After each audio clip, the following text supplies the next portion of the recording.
Hello and welcome back. To the In Your Mind podcast. We've got good audio this time. How good? I know. Well, we had good audio last time, except we had one microphone, so it was a lot of like pass the mic situation, but we're on top of it today. We're professional podcasters again. Who's your dream podcast guest?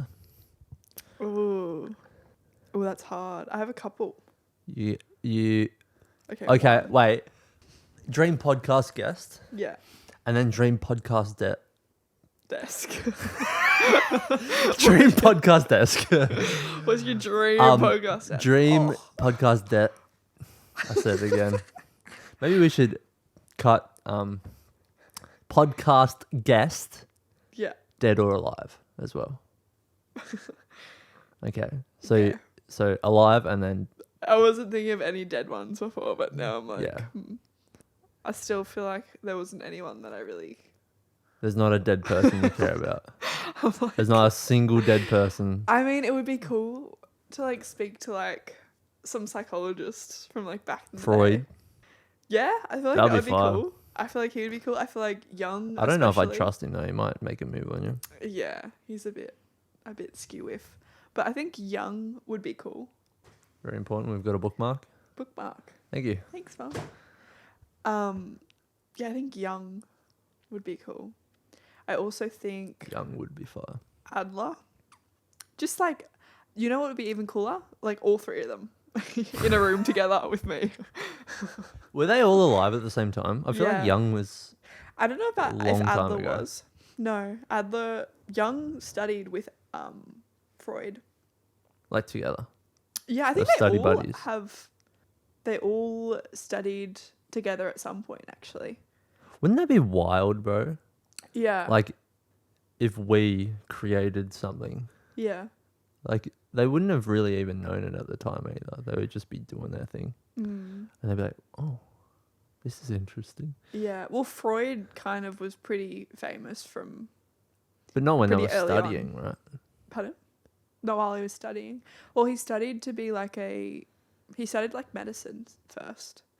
A lot of them kind of came in through different lenses. Like there wasn't really psychology. Like it wasn't as big as it is today. Yeah. So they all kind of came in through different paths. And then there was only a few places to go. So they kind of all met the same people. Yeah. Yeah, I'm pretty sure Jung was after Freud and that Jung studied, like, he was kind of older when, he grew up and studied a bit with him.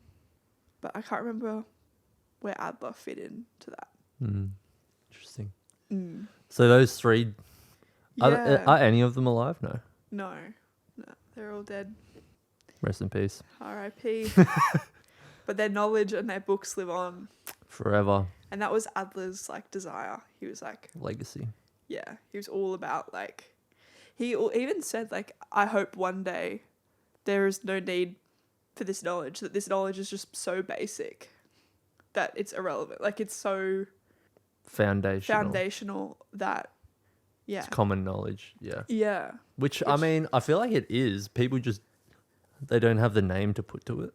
Yeah. Like, I feel like a lot of people understand a lot of this stuff intuitively. They just don't know the name of the theory or whatever it is. Yeah, it's a lot of terminology in psychology. Yeah. Like, a lot of it is, like, concepts that you've heard before or that you've thought about. Well, for me, it's all things that I've definitely thought about before, but didn't realise there was an actual word for it. And then figuring that out and figuring out, like, kind of the history of how it fits in and who created what concept and all that. Yeah, which is cool. There is a lot of history in psychology. Like, even one of the subjects that is like a core subject at the moment is the history and philosophy of psychology, where we're learning about, like, Athens and, like, the times that those philosophers were in then, and how, like, a lot of psychology started from natural science and from philosophy, and then it, like, translated into psychology. Yeah. Which is really cool. And I think that it is important to have that foundational knowledge because it makes sense. It makes everything, you understand the times that you were in or the times that these psychologists were in when they were coming up with these theories, and like why it was relevant then. And why it's still relevant now. Mm. I feel like we look back at those times and they're like, wow, most people were so like ignorant to a lot of the things we know today. What do you Especially mean? because we have so much technology and science and all this stuff. Mm. But I think we're not that different. Not really. No. We have Like different people. the dynamics and the power structures, like we were talking about the other day, I feel like aren't Yeah. that different. They just look different now because we've got some shiny new toys. Yeah. Yeah. Well, so I was talking to Brendan about like Athens and ancient Greek civilizations, and I can't remember how to say the words, like Polises. It's Polies. They're like, that's like the cities. Polises. Polize? Polies. Yeah, I can't remember. I don't know how to say it, but that word is like, they were basically like the little towns or the little cities. And the ancient Greek world, it wasn't an empire. It was like you were classified as Greek if you spoke the Greek language. So there were all these like polises, I don't know how to say it, but that word, like all around the place in the Mediterranean Sea. And then like there was, the major city was Athens, and in there was like, that's when democracy kind of first started. But like their democracy was, the only citizens that were allowed to be citizens were like males who were like, Well, firstly, it was the first democracy where citizens could vote. yeah, That we know of anyway. yeah, But you could only be a citizen if you're a man. you're a man and you fought. And you fought, yeah. Or, yeah, you were born into wealth. And I mean, like, it's not too far from the American Constitution. Because when it was founded, it was created essentially for the people who owned land. And the people who owned land could vote. Because essentially, like, if you were just contributing to society, then you owned land. And so you were worthy of a vote, or you deserved a vote. Yeah. Because you got to choose essentially where your tax dollars went and all those kinds of things. Whereas now it's not as much of a reflection as how society is structured now. Yeah. Not by our choice, but Yeah. yeah. Yeah, but back then, majority of the people weren't citizens. Like, most people were slaves. And, yeah, the citizens were the ones that owned the land and had the wealth and could vote. But it was a democracy for those people. But it wasn't a true democracy. It wasn't democracy as we imagine it today. Yeah. And I said as well, like, I don't think it's much different now than it is then. Like, we've just got a different name. Like, we're citizens. Yeah. But we're not the same citizens that they would consider. Like, we're not at the same social status as citizens would have been back then. Yeah. Like, we probably call the elites what they would call citizens back then. You know what I mean? Like, they're the We people don't who have- own everything. They're the wealthy Yeah. people. And we're still the slaves. They just call us citizens now. Yeah, well, we're still like the working class, which the working class back then were the slaves. Yeah. And then now we're the working class, but we're like, seem to have like more of a say. But Yeah. do we really? Is kind of the Yeah. question. Well, yeah. we were talking about, like, we have democracy now Yeah. and we get to make decisions, but we Yeah. only get to make the decisions that they give us. Yeah. Like, we don't get to vote for who we vote for. Yeah. They choose amongst themselves and then we have to vote. Yeah. It's just turned into voting against people rather than voting for people. That's not really helpful. Yeah. But then I was saying as well, it's like, well, I mean, we're getting onto a completely different conversation of like how a democracy should be and stuff. But back then, it's like you'd have like the town hall or whatever where you go up and you can like voice what you want to happen and like you all vote for it. So like now, like how would that actually be fair that we all had equal say to put in a policy? Like I don't know if that's really possible. Well, I think first you need to define who deserves equal say.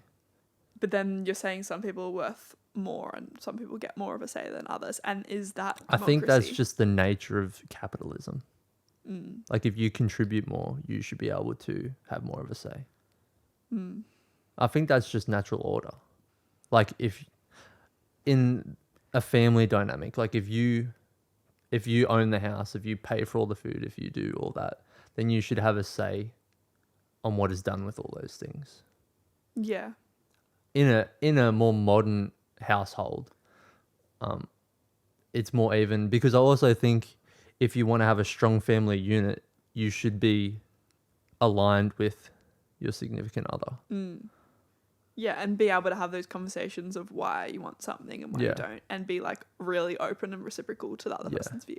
And I think that's like when you have a strong democracy, but we're in this weird place now where like we're so divided and we're not really voting for the good. We're voting against something else. The person on the other side of the aisle. Yeah. Like we're not going towards unity. We're creating more division. Yeah. And then it's also interesting. I lost it. Democracy, true democracy. Oh, like, yeah. So with the Greeks, they didn't have that equal relationship with like female to male. Like, males were the only ones who could be citizens, the only ones who could vote. Like, even like Plato and Socrates and Aristotle, like they all have quotes being like, the man is superior. Like, they believed that like their opinion and their voice was more superior to the female, and that the female's like job and role was lesser than. Well, that's just the structure of society then. Yeah, right? Like it was. The men created civilization. Like that's just the reality. Whether you think it's because the women are oppressed or not, like that's just what happened. And now it's different. Yeah. And I think that's why now we need women to be able to have a say, because they contribute in a greater way than they were even allowed to back then. Yeah. Yeah. Yeah, totally. And I think it makes sense with like our whole tutorial for one of us for that same subject was about like, did the ancient Greeks get PTSD or did they not? And like a lot of it we were looking at, well, what was the social norms and what was the social structure back then that like led them to interpret their emotions and their feelings and like what was going on in their world, because like for them fighting and like dying on the battlefield was so glorified, and like that was the structure that you were ingrained in, that you were like built in, that like I don't know, there was a quote that from was one the contribution to your tribe. Yeah. To fight for it. Yeah. And there's like these quotes of these mothers, like their son comes back home and the rest of their tribe or their like city doesn't. And because of that, like the mother feels shame. It's like, why did you come back? Like you didn't die in an honorable way. And you're actually like dishonoring to be here right now because like, what have you contributed? Like, I don't know if they came back and didn't die, but perhaps like under specific circumstances that would make sense. Yeah, well, that was just like if they fled from battle. No, but like they just thought that like they didn't give it their all if there was returning people. If they were defeated, yeah. Yeah, they were defeated. Yeah. Yeah. Yeah. Yeah. But it was a really interesting perspective because basically if you're considering whether PTSD did exist back then or now, it's really a debate or a dilemma of like nature versus nurture in creating physical manifestations and illnesses and like all of that. And it was so cool to actually have conversations about like both sides. Like some people were really passionate of like, definitely it was the environmental aspect that like shaped them, and because of that they wouldn't have really had PTSD, or they would have seen it differently, and the story that they told themselves about you know, why they were fighting, why they were doing the thing was like so strong that it wouldn't of the story would have been embedded very differently in their head.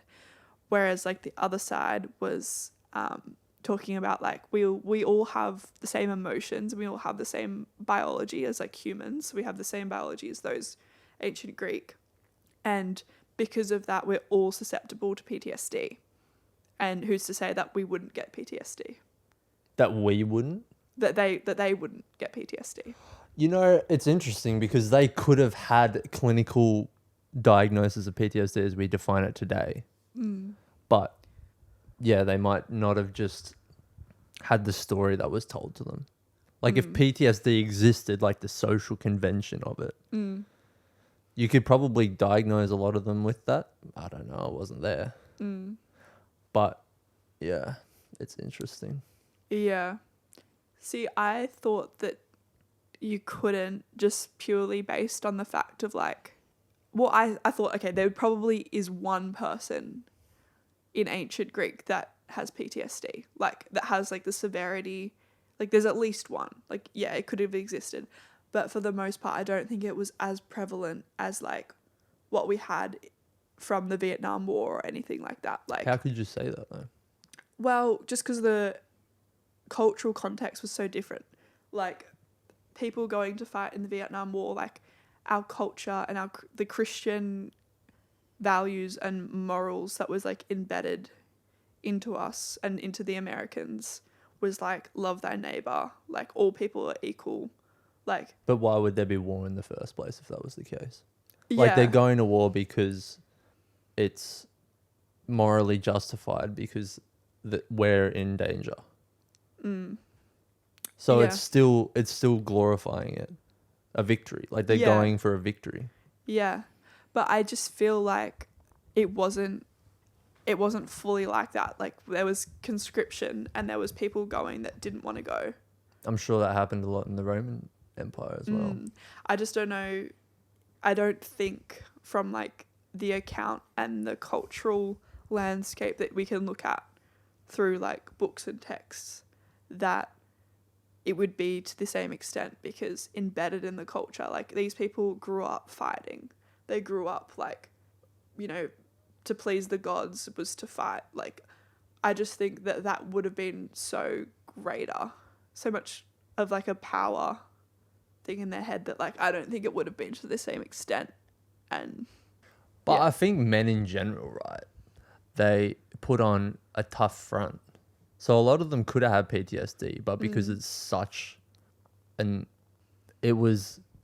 gave glory to the gods, right? Yeah. So they're not going to go around and say like they're traumatized from it. Yeah. So you think they would just like the keep it accounts to would be themselves? biased.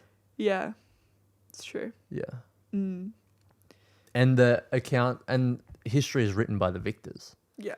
Like the traumatized, defeated people didn't really get a say. Yeah. Either.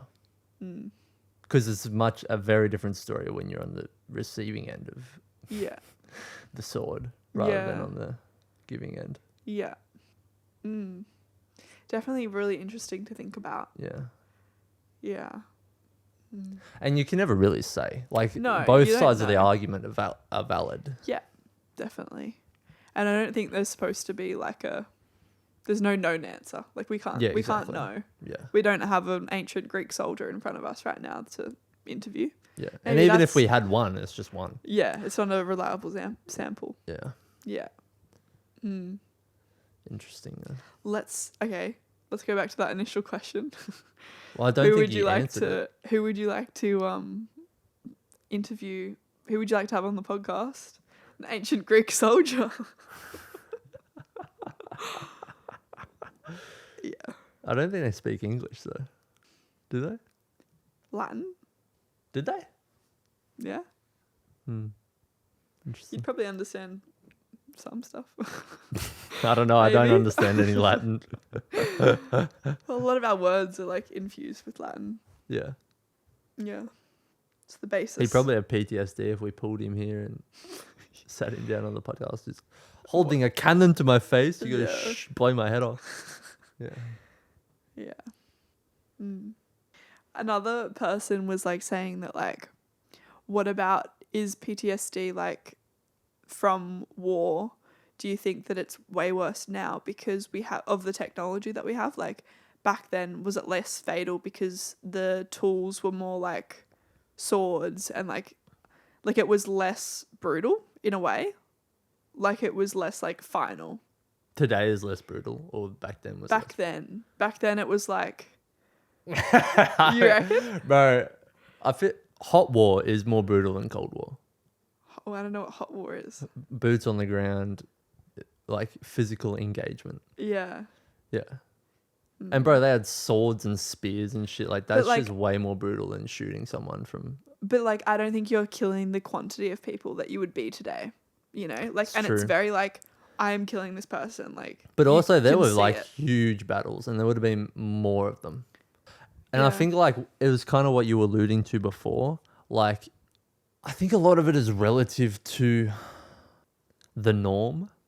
Like now, going to war and fighting and killing people for the average person is worlds away from what it would have been back then. Yeah. Like fighting and killing would have been a much more normalized thing than it is now. Yeah. So I think for that reason, it's more traumatizing because it's exactly. further away from the norm. Yeah. Yeah, it's not really in our culture, and the way that we view war today is like unrest, like just, you know, war now is just like fucking genocide. Yeah. You want to avoid it. And also it seems more pointless, I feel like. I mean, actually, you could always justify it being pointless. Is like, like, I don't know. Yeah, maybe not. Yeah. Like if you zoom out far enough, everything is pointless. You know. Coming at it with like a perspective of now, looking at it. Yeah. What about dream podcast guest that's alive? Probably Huberman. What would you talk to him about? Just his life. Just like, I just think he's a very curious person and has like a very unique perspective and passion, and that he would be cool to like dive into the more like personal stuff about him and like why he is the way that he is. Like what made him him, and why did he like, how did he come to having like a huge podcast, and like from being a professor. Like I don't know, I just think it's cool. He's told a lot of those stories in parts before.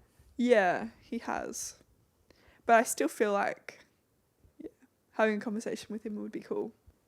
And like I think I would learn something. Like he knows so much, and his memory is so good that like I feel like there's always valuable information from him, just by like the sheer amount that he remembers and that he researches. Yeah. Yeah. What about you? Who would be your dream podcast guest, dead or alive? Dead or alive is difficult. What about alive? It's weird because even the terms of the question would influence the answer. Like I'm just having a podcast with them once. So it's like, I'd want to talk to someone I respect but also don't know a lot about to get the most out of it, which is tough because everyone I respect I kind of like just know a bit about. Fucking, yeah. Yeah. I feel like for me it's like, who would I enjoy being in company with, and then who would I learn something from? Yeah. That could like affect me from one conversation. Yeah. I have a couple for you that I'm like, I wonder if he's thinking that. I think it would have to do with music, because like the business stuff is cool, but if I get one podcast with someone, I'd want to pick someone who would perfectly fit what I'm trying to do and try and like break down their journey and how it directly applies to me. I think that would be the most valuable thing. So do you have a person? I don't know.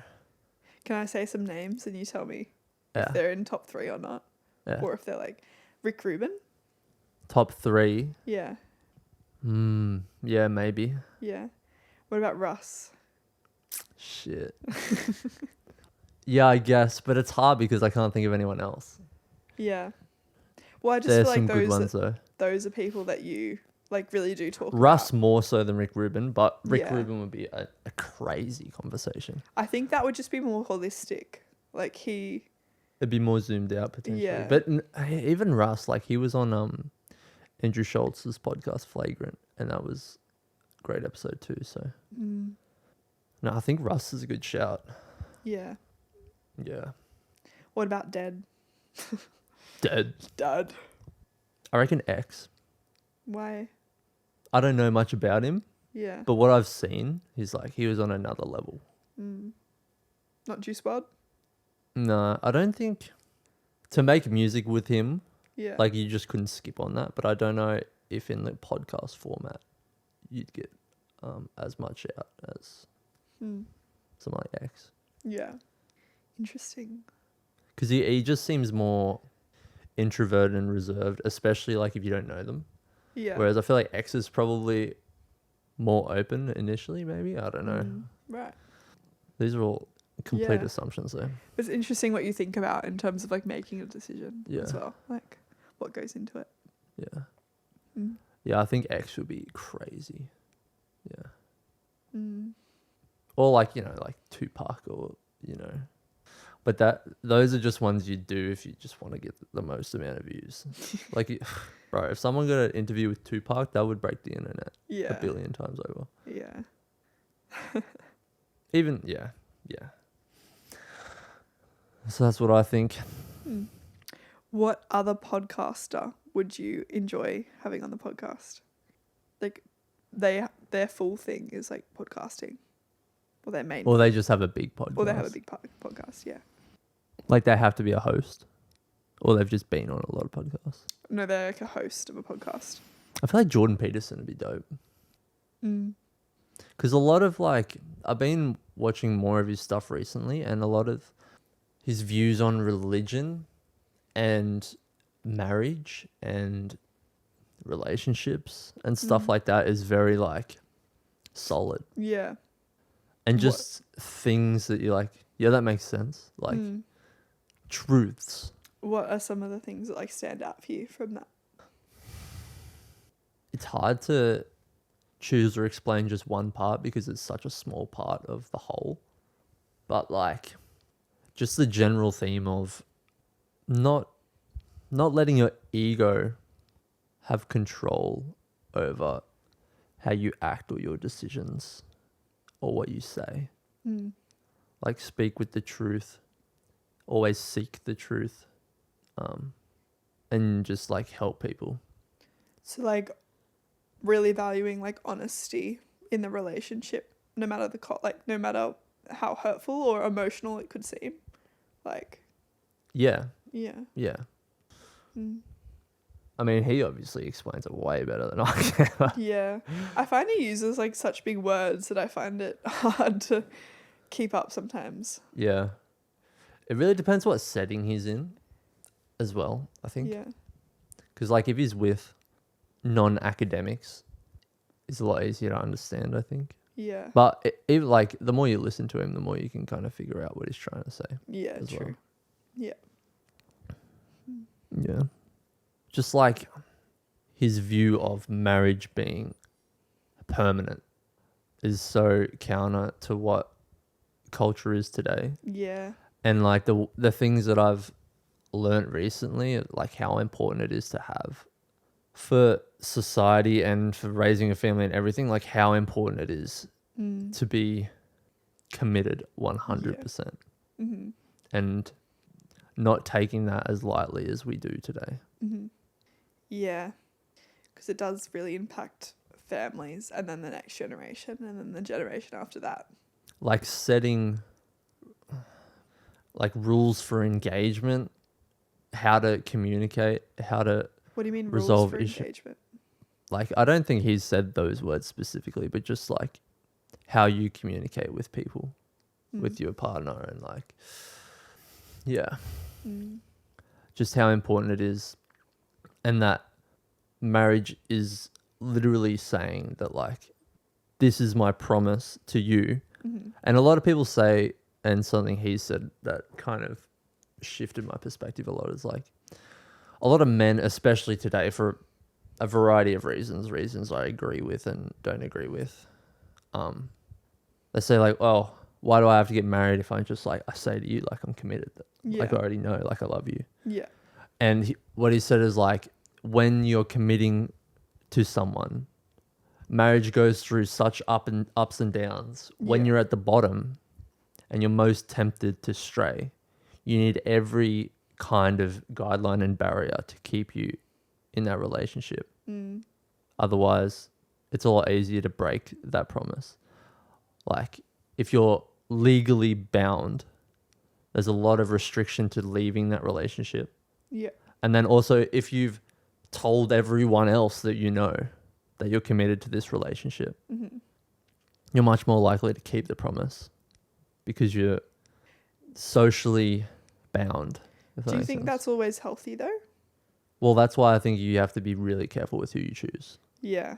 Because I think also what happens is people don't, like, you don't know your partner well enough before committing to something like that. Marriage.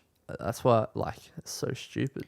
Yeah, but if you don't know that you could, like if you haven't had certain conversations or, like, don't have the same pathway or goals or whatever, like, and then you're, like, a couple years in and you're like, okay, we're actually looking very different here.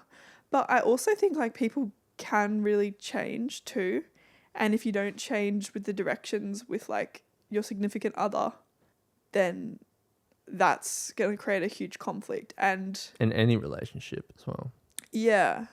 Like, I don't know, in that aspect, I see it as a healthier choice to leave the relationship. But also, like, what are you leaving? You know? Well, it might be not healthy. But why is it not healthy? Like, there are extreme cases where I think leaving is a good idea. Yeah. But I feel like most cases, can be avoided in the first place by choosing just making sure you're marrying the right person. Yeah. And being way more deliberate. In that even in who you you date from the very beginning. Yeah. And then past I think that's the really important thing, like, from this conversation. Like, that's that's the biggest thing. It's like, because that stops a lot of it. Dude, in the end. Like, it's just being like, okay, like, having those conversations that, like, really matter to you and working out what their reaction's going to be like in these situations, like, in difficult times, like, how are they going to react and how are they going to be there for you? If you're not happy with that now, how are you going to be happy with that in the future? Or when it gets way harder in marriage, like, after 40 years and you've gone through so much shit and maybe things aren't looking too hot. Yeah. It's also really hard, I think, for us to talk about this in like a way, because we're not someone who has been in a married relationship. Talk about what? What do you mean? Like, I don't know. Like, we haven't had the first lived experience to, like... How's that disqualify us though? Well, I don't know. I just think you might have a bit of a different perspective if you were, like, in that scenario. I don't think we've said anything that's not true. Do you think there's anything that's questionable? No, not specifically. But I'm just thinking, like, there might be something that we've missed. Like, I'm not saying that we've done, like, a full... Yeah, but we also haven't finished the conversation. Yeah. But also, I'm just saying that we could miss something in this conversation because it's not an experience that we've been through yet. Like, I know you've been affected by that. But even if you've been in like, any sort of relationship. Yeah. Like, I can definitely feel like the resentment is, like, a big thing. Like, I think that's the biggest thing that breaks down relationships and marriages is, like, held resentment or just not talking about things. Yeah, I don't think marriage is really that different to a relationship. Yeah. In what it is. Well, yeah, a monogamous relationship that we have. Yeah. Yeah. So I think, like, breakdowns of marriages just occur in the same ways, but just built up over a longer period of time. Yeah. And the reason it's so important to choose who you marry properly or make that decision carefully is because when you make the commitment, you don't want to be going into it knowing you can go out of it, if that makes sense. Like if there's any thought like, oh, if it doesn't work out, I'll just leave. Yeah. You probably shouldn't be marrying them in the first place because there's some sort of doubt and there must be some sort of reason for that doubt. Yeah. Which is unresolved stuff that is going to, over 40 years, how Yeah. could that not snowball into something? You know what Yeah. I mean? That's why Yeah. it's so important. True. Yeah. Yeah. Mm. So it's more about like how you deal with the things that come up when they come up, Yeah. more than even the person you pick. But that being said, the person you pick has a large hand in how you deal with the conflict as well. Yeah. Yeah. And I do think it also comes to the point of like love being like a verb, like it's something that you do. Like, I don't think you can have like lust and you can have like kind of like this love at the start of a relationship where it's not, you haven't done much to actually to feel those emotions, but once you're in a long-term relationship, like you need to continue making an effort and putting in work, and it's not like a thing that you can take your foot off the gas pedal, really. Like, yeah.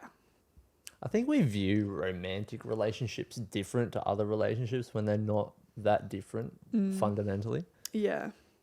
Like, I think it's just the proximity that you are with the person is the only difference. Yeah. And therefore, like, it's more sensitive to things happening. Mm-hmm. There's more experiences which gives more room for like conflict or like disagreement or And you have feelings. more ability to damage the other person, willing or unwillingly. Yeah. Just by proximity. Yeah. Mm-hmm. Yeah. And then I think the resentment part is like the biggest thing for breakdowns, where it's like you're holding something or you feel like there's been an injustice that like you don't voice, that eventually like snowballs into your actions and then not doing things and then not feeling the same way about them and all of that kind of stuff. And then the other person starts to build resentment for your actions that come from resentment. Yeah. And then it cycles forever. Yeah. And then that just exponentially grows. Yeah. Mm. Yeah. So how do we stop that? A cycle. Yeah. Like, what are some like tangible ways? Well, you just got to tell the truth. No matter. It's so scary though. Like, I know it's something that I've struggled with and that I like still struggle to like, man. I still I fuck it up all the time. Yeah. Yeah. Because it's so easy in the moment. Just to not say anything. Yeah. Yeah. Especially if you've made a habit of it. Mm-hmm. And I think it definitely takes a while to get comfortable even voicing those things. And then I don't know if it ever does get comfortable. I think you just get better at coping with it. Yeah. But you get better at coping with it because of how it feels afterwards once you've like let that out. Yeah, we just Like, understand that it was the right thing to do. Yeah. Like if you say, oh, I wasn't really happy with like how this went, and they go, oh my God, like how could you not be like, I'm leaving. like, yeah. Yeah. Then it's like, okay, I'm not going to say anything, which I've definitely been in that scenario and been the person doing that for sure. Well, I think that's where it comes from. For sure. On Yeah. some level. And I think it's good to have that perspective of like, okay, that's what happens when I don't voice everything. And then I like get emotional about hearing things. Like it's hard not to get emotional. I don't think And that's to take the it goal. personally. I don't think that's the goal. Yeah. But it sometimes makes me stop from saying things that I'm like, you know, want to figure out or want to like work on or like whatever. Yeah. Like the thing that stops me from voicing that is like thinking about how they're feeling and putting myself in That's that not scenario. true. That's not true. Well, I'm scared of their reaction. Well, you are scared of their reaction, but you're But scared of what that towards reaction is means going to for happen you. to you. Yeah. Yeah, I'm scared of how they are going to feel and then how they're going to react How to they're me. going to make you feel Yeah. based on how you Yeah. make them feel. Yeah. Mm-hmm. Yes. But I think the only thing that really solves that is doing it, repetition of that, and working out that, like, it's still safe, and that when you do say it, even if there are emotions there, like, because obviously there is going to be emotions, Yeah. that they don't have to affect the actions that happens next. And that there can be, like, explanations, and that if you're honestly saying the truth of how you feel and the other person doesn't see it as an attack on them, and then you don't feel attacked, then you can go, okay, what do we do? Yeah. I think that's like, and I kind of just realized that as you say it, we tell ourselves this lie, well, I do at least, of like, it's just going to get better if I'll just leave it and hopefully it'll get better. Yeah. And like, sometimes it does, that specific thing, like, you heal from it internally and it doesn't bother you anymore, or you get over it or whatever. But there's always going to be something else. Yeah. And to, like, it defies the very logic of the thing. Like, I'm just going to leave it and hope it gets better. But there are always going to be problems. Yeah. And so even if this thing fixes itself, which I'm hoping it will, and it might not, but the next thing will come, and then what am I going to do? Wait again. Yeah. So you're saying, like, if we're in practice of just saying things, makes it easier. Like, if we're in practice of bringing up, like, the small issues, then it makes it, like, approachable to say the things that, like, really has a huge effect. Well, yeah, I mean, yes. But that also stops more big things from coming. Yeah. Because you're starting it from the, like, you're not nicking things in the bud. Nipping things in the bud. Is that right? Okay, yeah.